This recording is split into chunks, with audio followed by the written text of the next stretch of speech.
किरातार्जुनीयम के प्रथम सर्ग के 7 श्लोक हमने पढ़ लिए हैं। आगे बढ़ने से पहले एक बार जो अभी तक हमने श्लोक पढ़े हैं उनका अभ्यास कर लेते हैं, उनके प्रश्नोत्तर हल कर लेते हैं और उसके लिए कुछ प्रश्न हैं, आज हम उनका अध्ययन करेंगे।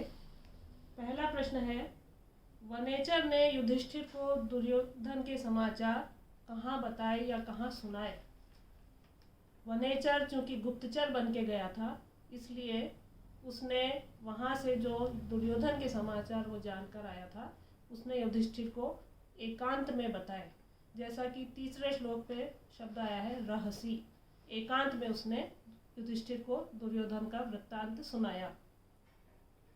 अगला प्रश्न है, हितकारी और प्रिय वचन दुर्लभ होता है, इस सूक्ति को संस्कृत में बताइए। और ये सूक्ति है और ये सूक्ति संस्कृत में है, हितम मनोहारी च दुर्लभम वचः। राजा को 4 चक्षुष क्यों कहा गया है? इसलिए कहा गया है कि वह गुप्तचर रूपी नेत्रों से देखता है और कार्य संपादित करता है, इसलिए उसे 4 चक्षुष कहा गया है।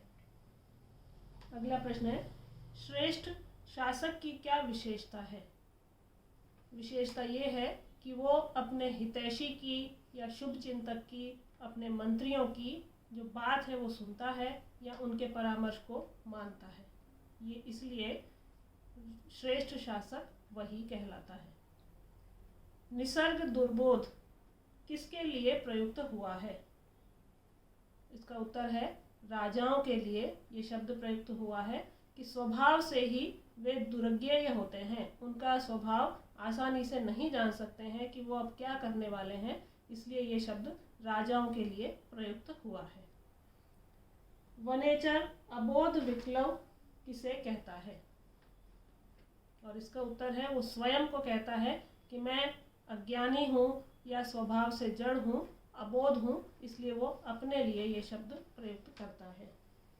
दुर्योधन के गूढ़ नीति मार्ग को जानने का वनेचर ने श्रेय किसे दिया है? और इसका उत्तर है युधिष्ठिर को। सुयोधन किसे कहा गया है? सुयोधन दुर्योधन को ही कहा गया है। सुखेन युध्यते, जो सुख जिसके साथ सुख से युद्ध किया जाए या युद्ध करने के लिए जो तत्पर है वो सुयोधन है और वही दुर्योधन भी है। राज सिंहासन पर स्थित दुर्योधन पांडवों से भयभीत क्यों है?